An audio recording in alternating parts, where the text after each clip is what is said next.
Guys, aku baru aja dikasih tahu sama teman aku kalau dokter detektif alias Doktif sudah mereview lagi skincare dari MS Glow. Temenin aku nonton dulu deh ya. Niacinamide dari Maxi Royal Sea Elixir ada di kandungannya 11,7%. Produk Maxi Royal Sea Elixir Glow.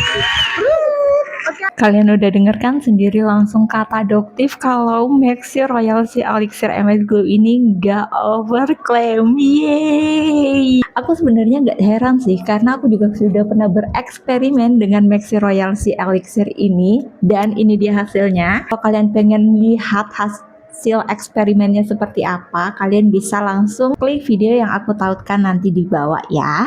Tunggu apa lagi, kalau udah di review sama Doktif ini bakalan cepet banget habisnya. Jadi kalian langsung gercepir aja di check out, terutama buat kalian yang pengen cerahin wajah. Oke, segitu aja video dari aku. See you on my next video guys. Bye.